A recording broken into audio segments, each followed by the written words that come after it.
नमस्कार, स्वदेश खबर में आप सभी का स्वागत है। मैं हूं आपके साथ भावना दिलीप चंदवानी। आप देख रहे हैं इटी नाउ स्वदेश। आइए बुलेटिन की शुरुआत सीपीआई के जो आंकड़े आए हैं उनसे कर लेते हैं। सरकार ने नई सीरीज 2024 के सीपीआई महंगाई के आंकड़े जारी कर दिए हैं।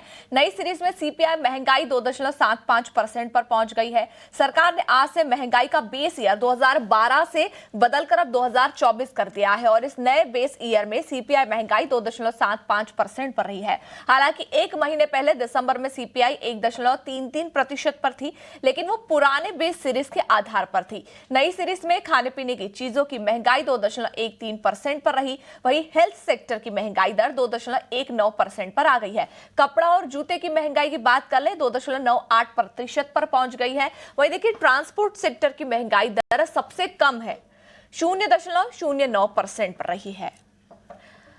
तो देखिए अब महंगाई का नया बेस ईयर लागू होने से आम आदमी पर कितना असर होगा, इस पर एमओएसपीआई के सेक्रेटरी सौरभ गर्ग से खास बातचीत की है हमारे संवाददाता प्रकाश प्रियदर्शी ने। सुनिए। देखिए, मॉस्पी सेक्रेटरी सौरभ गर्ग हमारे साथ हैं और आज सीपीआई के लिए न्यू बेस ईयर रिलीज किया है सरकार ने। इस मसले पर हमसे बात करने के लिए मौजूद है। सर, इटी नाउ स्वदेश पर आपका स्वागत है।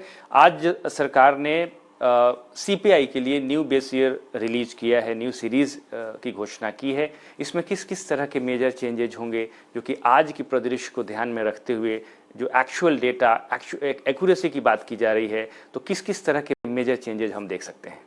अब तक जो हमारा बेस ईयर था वो 2012 का था। अब हम 2024 को शिफ्ट कर रहे हैं।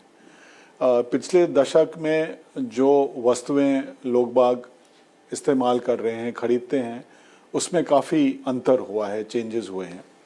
और यही हम कैप्चर करना चाहते हैं कि जो भी घर में लोग बाग वस्तुएं लेते हैं, इस्तेमाल करते हैं, सेवाएं को इस्तेमाल करते हैं, उसका ठीक हम चित्र दे पाएँ जो सीपीआई है। सीपीआई का मकसद वही होता है कि जो मूल्य हाउस होल्ड को, किसी भी घर को फेस करते हैं जब भी मार्केट में जाते हैं, उसका एक विवरण एक चित्र हमें देने का हम चेष्टा करते हैं। तो पिछले 10 साल में हमने 10 साल पहले एक सर्वेक्षण किया था। उसके हिसाब से जो वस्तुएं खरीदते हैं आम आदमी, उसके हिसाब से हमने वो बास्केट बनाई थी। अब 2024 में बिकॉज काफ़ी चेंजेस आ गए हैं, डिजिटल इकोनॉमी इंट्रोड्यूस हो गए हैं और सेवाओं में भी अंतर आया है, तो ये सभी अंतर अब हम इस बास्केट में हमने इंक्लूड किए हैं। जो डिफरेंट आइटम्स हैं उसमें उनके वेट्स, उनकी कितनी महत्व रहती है, वो बदलाव आया है। और नए डेटा के स्रोत तैयार हुए हैं डिजिटल मीडियम से, और भी इंडिकेटर्स वो हमने इस्तेमाल किए हैं।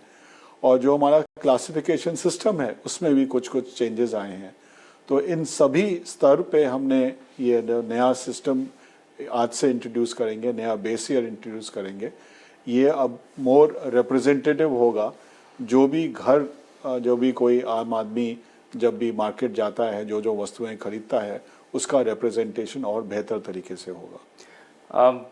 जहाँ तक आइटम्स की बात है, जिसका जिक्र आप भी कर रहे थे, जिसमें फूड आइटम्स हैं या हाउसिंग सेक्टर है, दूसरे आइटम्स हैं, उसका शेयर किस तरीके से डिसाइड होगा, क्योंकि उसमें किस तरह के चेंजेस किए गए हैं न्यू सीरीज में? पिछले 10 सालों में लोगों की आमदनी बढ़ी है। जो हमारे सर्वेक्षण है, कंजम्पशन एक्सपेंडिचर सर्वे, उससे भी मालूम पड़ता है। और जब आमदनी बढ़ती है तो खाद्य पदार्थों पे, खाद्य आइटम्स पे थोड़ा एक्सपेंडिचर कम हो जाता है, और वो रिफ्लेक्ट कर रहा है नए बेस में। करीब 6-7% ड्रॉप आएगा उसमें खाद्य पदार्थों में। सेवाओं का ज़्यादा इस्तेमाल किया जाता है, तो सर्विसेज का जो भार है वो इंक्रीज होगा। हाउसिंग में अब हम ग्रामीण क्षेत्रों में भी जो रेंट पे करते हैं वो इंक्लूड करेंगे।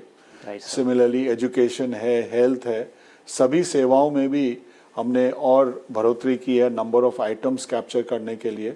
और नंबर ऑफ मार्केट्स जितने हम कवर करते हैं उसमें भी इंक्रीज किया है कि बोथ ग्रामीण क्षेत्र में और शहरी क्षेत्र में, दोनों में जो depth of number of data points है वो इंक्रीज होगा। इसमें ऑनलाइन सोर्सेस के थ्रू जो ट्रांजैक्शंस हो रहे हैं, ई कॉमर्स प्लेटफॉर्म्स के थ्रू, उसको भी मेंशन किया गया है, उसकी कितनी हिस्सेदारी होगी? तो वो भी अब जैसे हमने जो कंजम्पशन एक्सपेंडिचर सर्वेक्षण किया था 2 साल पहले, उसमें लोगों ने बताया कि अब काफ़ी वस्तुएं वो ई कॉमर्स प्लेटफॉर्म से खरीदते हैं।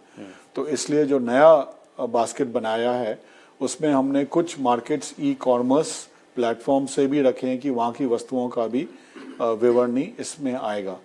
और ऑनलाइन माध्यम से भी अब हमें कुछ वस्तुओं के, कुछ सर्विसेज के दाम मिलते हैं, जैसे एयर फेयर है, रेल फेयर है, मीडिया प्लेटफॉर्म्स, OTT प्लेटफॉर्म्स हैं।